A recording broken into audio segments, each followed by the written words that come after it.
Businesses, both B2B and B2C, use social media to communicate with customers, promote their brands, and communicate with their employees. We thought a discussion on social media in the workplace would be an important and relevant topic for our members. So in a moment, I'm going to ask a couple of our board members and our tonight's event leaders to come up and introduce this evening's speaker. First, I wanted to just talk a little bit about FEI and the benefits of our global organization. I'm going to give a brief overview of the activities of the chapter, and I would encourage each of you to visit the FEI and chapter websites to learn more about FEI's reach and member benefits. The website, in case you don't have it, www.financialexecutives.org. So within the Long Island chapter, we generally have three types of events during the year. Large educational events like tonight's event with compelling speakers, panel discussions, and networking opportunities. Those events are open to members and non-members, and generally are either a breakfast or a dinner event.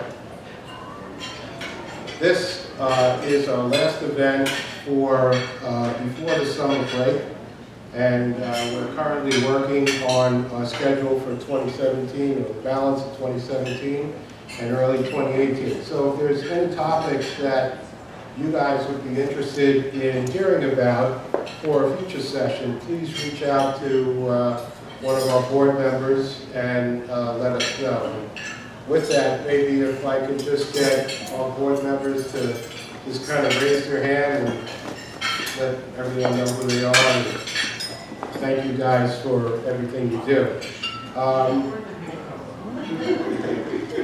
In addition, we're currently planning a member-sponsor appreciation event similar to the event we held at Blackstone earlier this year.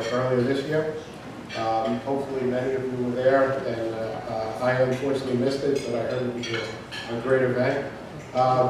So we'd like to hold this event in September, so please stay tuned for more on our upcoming events, time, place, agenda, etc. We'll be communicating that information soon. One of the other things that we do at the chapter is we have a CFO roundtable for public companies, which is held quarterly at BDO's offices in the Sabaro building in Melville. And the next meeting has not yet been scheduled, but again, more information soon coming out on that. And lastly, as part of the chapter activities, we hold a monthly CFO roundtable, which all of us really kind of get a lot out of. It's usually the second Tuesday of each month. The next meeting is July 11th at the Child Variety Learning Center in Syosset. And the roundtable is primarily a forum to share confidential issues, as well as a peer-to-peer networking opportunity exclusively for CFO members and other financial executives. This roundtable event is invitation only, so if you would like to attend, please let one of us know, and we'll certainly make any accommodations to have you join us. So I'd like to welcome and thank our chapter sponsors and their representatives that are here tonight. If you would, please either stand or wave when I call your name. So with from BDO, Peter Dakavasilis. It's all right. All right. It's okay. Paula Casey with Robert Hack. Thank you. Dave Siegel with Paychecks. Patricia Santoli with Wells Fargo. Michael Sabatini, Citrus Cooperman. And I don't think he's here tonight, but Jason Torres with Signature Bank. Our sponsors provide the financial resources for our chapter that allow us to hold these events. So please take the opportunity to meet our sponsor representatives. And if you would now join me in a round of applause to thank our sponsors for their continued support. So I'd like to invite my fellow FEI chapter members and board directors Andrea Riga and Thomas Ambry up to the podium. Tom and Andrea have organized this event and will introduce our speaker tonight. In addition, before we make the introduction, Drew Crescenzo has something he'd just like to share with everybody about some information on Island Harvest. Thanks. So at our March meeting, we invited Island Harvest down, and our sponsor, Wells Fargo and FBI, put on a really nice event, and we've, people donated food, and we also made a donation. We're making a donation of the proceeds to that event. So I received something from Island Harvest that they're running a fundraiser next week. I'll leave some copies. If you buy any type of food or dine in or out at a few restaurants, 20% of the proceeds of the bill will be donated to Island Harvest. So I thought that if you might be interested in taking advantage of dining at these restaurants and helping a great cause, Island Harvest. So I'll give some flyers around and possibly can, if you need it electronically, just let me know.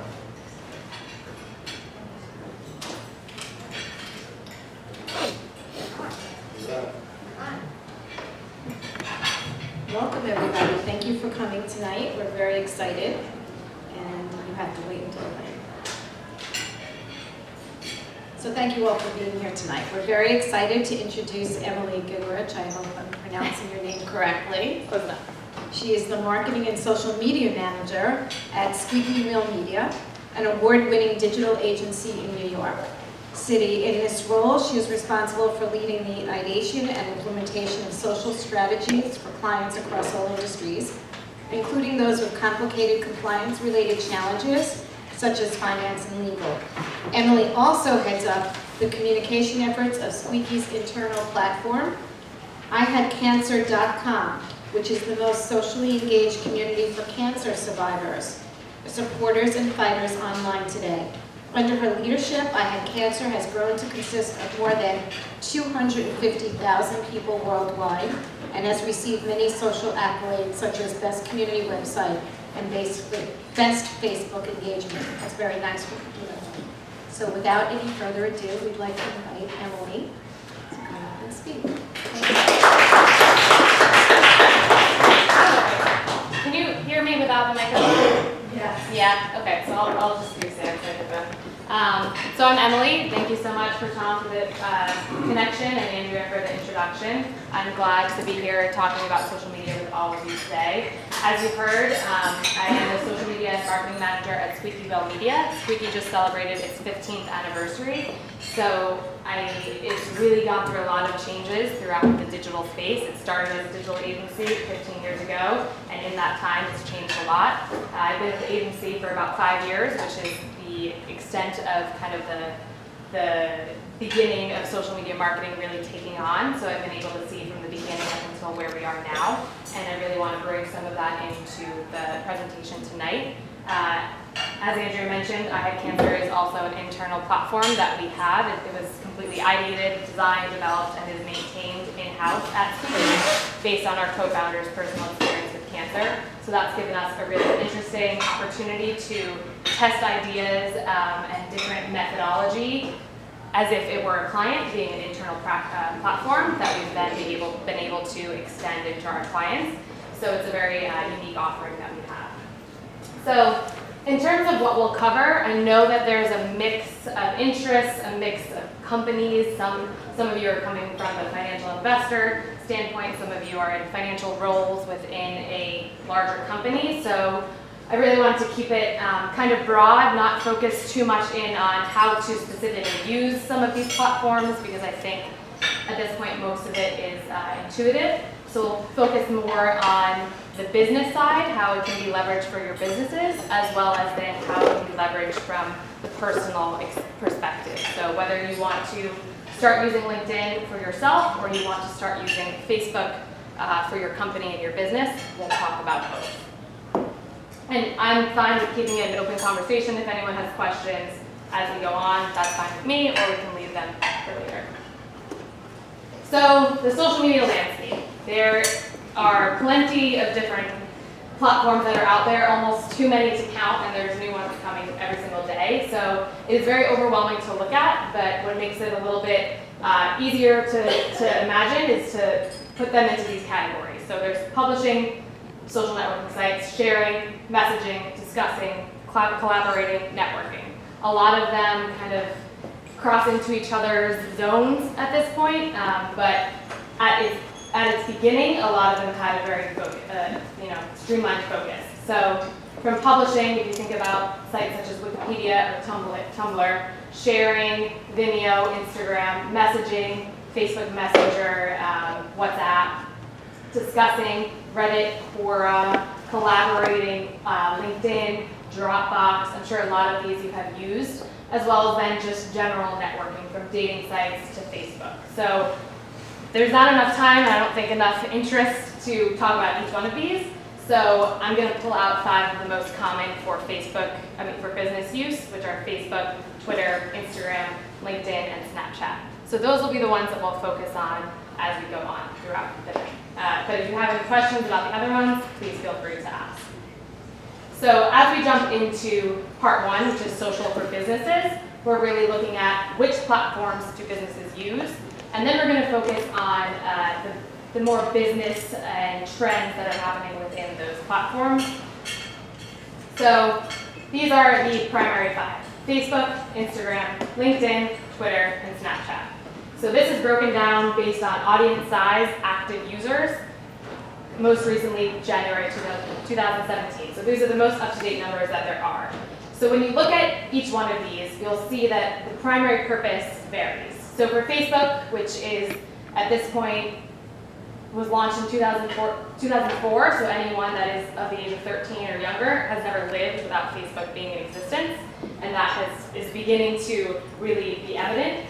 So with 1.86 billion users, it is by far the platform with the biggest reach and the most audience. So the primary purpose here is to build an audience and following for your brand and really have consumer interaction on a very authentic, non-obtrusive way. So if your company has a Facebook page, there's a strategy that you can come up with depending on what your business goals are that should really focus on building community, starting conversations, and not being obtrusive, and being where they are, because that's where your consumers are, clearly 1.86 billion. Instagram was acquired by Facebook in 2012. It started as a photo sharing site. So the story goes that the founder wanted to start Instagram but didn't know how to make it really be anything. He was speaking with his girlfriend and she said, I don't think that will ever be anything big because I don't take good photos and I don't have, the photographer's eye. So why would that app ever exist for people, the broad community? So at that moment he realized filtering. If you add a filter to a photo so every photo you take is unique and has this appeal, then maybe that will catch on. So that was the initial purpose of Instagram. It has since changed significantly and is becoming a bit more of the everyday homepage, so where people are curating their identity and their brand through Instagram via photos and videos. So discovery is another really big aspect of Instagram, where you can discover influencers, brands, any new interests, anything that you're interested in, there's a really good discovery platform. So LinkedIn, I imagine that this is one that many of you are on. It is third in terms of active users, 467 million active users. And this, as we all know, is best for professional content, connecting with audiences, connecting with other business professionals, exposure on your own business, recruitment, lead generation, really great with LinkedIn. Twitter has actually seen a drop in active users since over the past 4 years. So 2014, there were about 600 million active users. They did a total complete wash of all of the inactive members who were just ghost accounts that weren't tracked to real people. So that's the only number that's gone down in the past few years, which is interesting. And they actually just completely redesigned Twitter today. So a lot of people say that they're struggling a little bit to keep up with these other platforms, and they're doing the best that they can to really stay on top of it. But it is interesting when it comes to businesses and Twitter and the ways in which they can be leveraged, which we'll talk more about. And then Snapchat. So this is the one I would say is the least intuitive. I still don't really know how to work it. It is very counterintuitive purposefully. And what a lot of people don't realize is that its primary purpose is messaging. So photo messaging as well as text messaging, that's really what it is. And that is expanding into a lot of other platforms that are taking Snapchat's lead. They've rejected Facebook's acquisition offer, and in the past, I want to say 2 years, and now that their value is $20 billion more than it was at that time. So they're growing rapidly. And again, discovery, entertainment, and expiring content, which will be another trend that we'll talk about. So this is the landscape when it comes to if you work for a business that wants to be more active on social, these are the ones that you should really focus on depending on what the industry may be. So now I'm going to walk through the recent launches and the recent acquisitions of each one of these platforms, because I really feel as though that will lend itself to the trends and what is really going on in these platforms. Again, not focusing too much on how to post it to Facebook. So recent launches with Facebook Marketplace. So you can now discover, buy, and sell items all within Facebook. So if you have a company that is focused around retail or the exchange of purchasing items, it's very important to know that this offer now exists. Reactions enable someone to do more than just like something, which is huge when it comes to marketing, because now you can really pinpoint how people feel about your content. So beforehand, you put out a piece of content, someone would like it, you don't know what they really feel. Did they really like it or did it make them cry? Now people can say, this made me sad, this made me angry. And so when you look at the content that you put out there, you can really focus in on, okay, this is exactly how our audience feels when we speak to them. And I expect that that will soon be evident across a lot of the platforms, because the way in which you can then tailor your messaging is really powerful. And with eye cancer, for example, it's very, very powerful because we're able to measure, are we making people happy when we interact with them, or are we making them sad? Because after a while, there has to be a balance, because you'll lose people if you're only honing in on one emotion. Facebook Live, you've probably seen a lot of this, and we'll talk more about it, but it's essentially having a broadcast TV camera in your pocket at any time.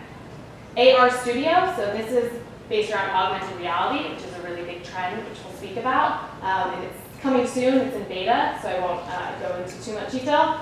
And then instant articles. So if you've ever noticed when you're on Facebook and you click an article, and it loads faster, and it has a different look than a lot of the other articles that you may click, that means that it was built through instant articles. So the speed time is faster, the load time, they're interactive. They work much differently than other publishing sites do. So that is a really powerful tool as well. I've noticed myself when I'm on the subway and I don't have service, if I click an instant article, that will load, and now it's become my expectation that publishers will have instant article content. So it's definitely something to keep in mind, and it's a pretty simple addition. Anyone who's a publisher, you just add a piece of code through Facebook, and it'll display this way. So these are the most recent launches for Facebook, but they're launching things every day. They're changing their algorithm every day. So it is important to stay up to date as a business. When it comes to acquisitions, Mark Zuckerberg has been very public about the fact that they do not acquire companies for the companies. They acquire the companies for the people. So the acquisitions that they have don't necessarily mean that we'll be then seeing an integration of these companies with Facebook. It means that they are attracted to the talent tied to the technology. So Masquerade, for example, is a selfie video recording system that allows you to animate selfie videos. So that tells us that they're interested in videos as well as the selfie feature. Two Big Ears Limited is a Scottish company that, again, specializes in audio toolkits for virtual reality and games. And then iGroove is what some people say the Instagram for music. So it allows people to create very high-quality interactive music videos. So video and AR seem to be, based on these acquisitions, what Facebook is really interested in. Now moving on to Instagram. So recent launches, I believe today the archive ability. So that's the ability to archive old photos so you can manage your aesthetic, which is very powerful for brands. You'll notice that a lot of brands will use the same color scheme. They're treating it as if it's like an advertising suite of ads where everything will match and align. So this allows them to hide their content from others if it does not fit within that aesthetic, but not lose it entirely. Stories, some say it's a copy of Snapchat, which it is, but it's just videos and photos that erase after 24 hours. Business tools, so they allow businesses to have more robust analytics. And then paid partnership tagging. So we'll talk a little bit about influencers. This is directly tied to influencers. If there's a celebrity endorsing your brand or your product, it needs to be marked, typically with hashtag ad or hashtag sponsored. Celebrities aren't doing it, so the FTC has been cracking down, and now Instagram, as of this week, is beginning to test paid partnerships. So if you're scrolling down your newsfeed, it will say on the image itself, sponsored content. So that'll change the world of sponsored content a little bit, because no longer will it seem as if it fits within everything else. So that will be really interesting to see, and it also just gives more transparency to what you're looking at any given time. Launches. Oh yeah, so there are no acquisitions for Instagram because Facebook owns Instagram, so any Facebook acquisitions are essentially Instagram. So LinkedIn, recent launches, they're a little bit slower on the uptake when it comes to integrating new features, but they have implemented this salary, which is a portal that will track salaries. So you can compare the human resources manager's salary to someone in New York versus someone in Seattle. And they're really trying to aggregate a lot of data around salary, pulling from some other places that are syncing, like Glassdoor, for example. And then endorsements updates. So due to the acquisition by Microsoft, which is the next slide, there's a little bit more of a focus on artificial intelligence and machine learning. So they've implemented this to make relevant endorsements appear at the top of your page. So for example, if someone is interested, someone looking at your LinkedIn profile is interested in ETFs, and you have experience in ETFs, it will now float that to the top. So the person that you're looking at knows sooner and easier that you have something in common. So you'll begin to see that as well, and I imagine that will spread out to a lot more platforms. So LinkedIn was acquired by Microsoft for $26.2 billion, not in June, even though it says June, I believe it was December or October. Microsoft really did not have anything in the realm of social networking within its suite of products. So a lot of people are saying that this acquisition was to get them into the social media game and also to, of course, evolve the professional LinkedIn, professional networking, which LinkedIn by far is the biggest. Just get some water. Okay, so Twitter. So as I said, today Twitter completely redesigned, which really brings the tweet to the forefront again. It's kind of gotten lost. So what is that piece of content? Now it's completely redesigned, so the tweet has a lot more weight. So you'll see if you if you have Twitter and you update your app, you'll see that it looks a little bit different. Moments, so this enables users to switch together multiple tweets, so it's as if you're creating your own story.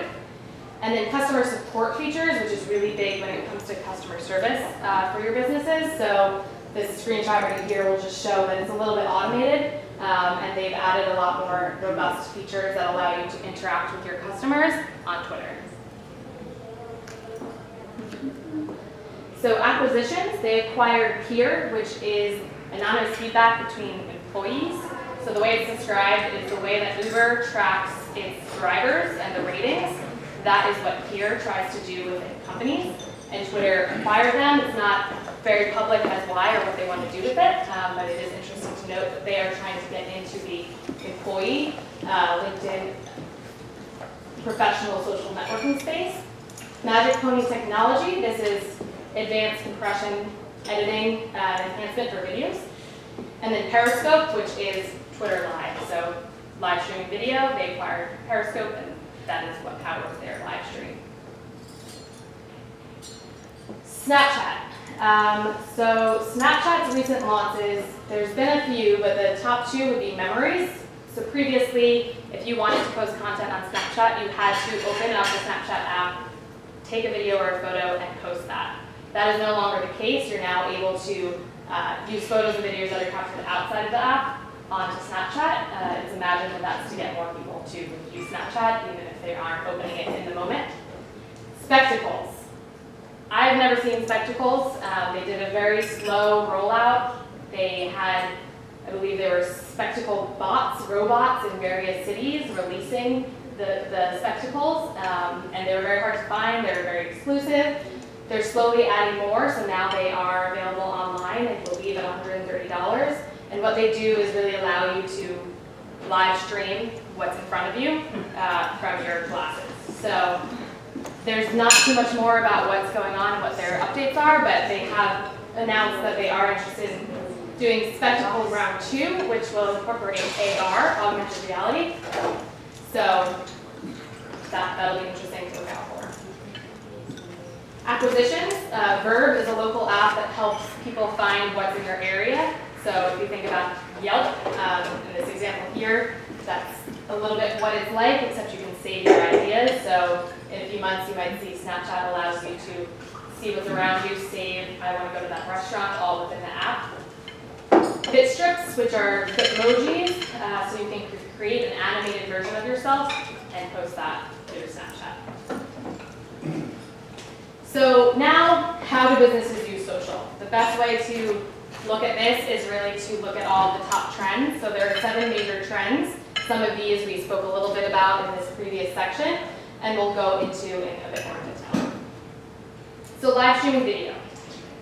Facebook Live, Periscope, Instagram Live, this is becoming more and more common. YouTube is still, even though it was founded 12 years ago, the main place for people to upload content and share video. 48% of marketers plan to still include YouTube in their marketing plan for the next year, content strategy. But other social networking sites are really, really ramping up on this. So it is important to note, though, that it's not the same as a webinar. So I know a lot of finance, a lot of legal, a lot of companies have used webinars as a big strategy. There are some major differences. So we'll use Facebook Live as an example versus webinar. Facebook Live, you don't need to download additional software, which is sometimes required for a third-party webinar. It allows viewers to comment and engage and interact while you are live streaming. There's no limit to the amount of people who can view for free. You can restrict your presentation only to the people who've liked your page, making it a very community-based live stream. There's the potential for virality. So people who follow the page will receive a notification, but Facebook also favors live streams. Their algorithm favors live streams. So if you've noticed, those of you who are on Facebook, you're seeing a little bit more live streams. That's because it's doing that on purpose. And it also allows for a lot more data and analytics regarding who is viewing your video and your live stream and what are they interested in. Yeah? Can you give an example of how a company would use this? Sure. So it really depends on the type of company. I've seen a lot of news studios, for example, are doing their live streams about the weather, about whatever it may be. I've seen bigger brands use it as an educational tool. So they'll do something like this. It would be live streamed, so their entire community would learn it. If a company is hosting a panel, they'll live stream the panel. There are some beauty, health-related companies that are using it for tutorials. It really spans a big spectrum, and there's not really any rules or regulations. A lot of people I've noticed are experimenting with it and seeing what happens. So chatbots, the rise of the bots. So this is a service powered by rules and artificial intelligence that you can interact with. So you may have seen some third-party tools when you're on a website, something pops up, hey, can I help you with anything? There are a few of those, but with 1.2 billion people on Messenger, which is Facebook's messaging platform, that is really taking the lead. So you'll begin to see more and more chatbot interactions. So here's an example of Poly Portfolio, which is a digital investment company. So they started a Poly chat in order to get a better idea of their followers' interests in various stocks and transactions. So a quote from one of the leads who decided to implement this is, large financial firms have teams of research analysts who are very knowledgeable about economic developments, but lack the ability to communicate the news to clients in an interactive way. Our investment chatbot is a new interface to deliver on the basic premise that investors should and can have a say in investment decisions without doing all of the work. So This was a bit of an experiment that they rolled out on a smaller scale, but they found some success in it, and just being able to interact with their users without needing that much manpower and still being able to answer questions. Expiring content. So this is what Snapchat really popularized. Some people compare it to a flash sale. So it is really interesting when it comes to marketing and brands because it gives you the opportunity to create explosivity around an announcement, around a brand launch, about a big decision. And we're likely to see the usage of this in a lot of digital marketing campaigns. But when you look at it from the beginning of Snapchat and some of the first brands, McDonald's and Taco Bell are two that were very, very quick to utilize Snapchat. So McDonald's, what they did when they launched their Snapchat is they posted on their Twitter, follow us, we're gonna announce something on this day. So then on that day, which was about 3 days before the launch, on that day they had LeBron James take over their Snapchat and announce a new sandwich. So this was very, very effective for them because only people who chose to follow them on Snapchat learned about that, which caused a bit of a secrecy in a way, and only people who happened to open Snapchat and look at McDonald's Snapchat within 24 hours knew. So you would think you're limiting your reach, but instead it causes a bit of excitement because everyone who did happen to see it feels as though they're in on something. So it was very, very effective for them. They actually said that they followed the lead of Taco Bell. This is one of Taco Bell's more recent engagements with Snapchat, which is this past Cinco de Mayo. So on Snapchat, there's the ability to put filters and silly things over your selfie. They decided to stay true to the brand, do a simple taco shell face with a sound that was very tied to their traditional advertising, the ding of the bell. And they got 224 million views just in one day on this, on Snapchat. So that is pretty major, and it really varies in the marketing budget that you need. McDonald's didn't need any marketing budget for that, other than having LeBron James as their sponsor, of course. But if it was anyone else, or if it was someone on a smaller scale influencer, you don't need as big as a budget. When it comes to integrating with filters, that's a little bit bigger. But a lot of people are scared of Snapchat because it seems overwhelming. Yes? So when you talk about budget, are you effectively implying that Snapchat is less expensive to use than something like Facebook? Is Snapchat less expensive to use than Facebook? It really depends on how you want to use it. In the example of McDonald's, minus LeBron, yes, because that's free. That's 100% free. When it comes to Facebook advertising, it really just depends on that audience. So Facebook advertising versus Snapchat advertising, a little bit different. Snapchat does not have ability for just all brands to advertise. It's a bit more select, but it is becoming much more popular within brands.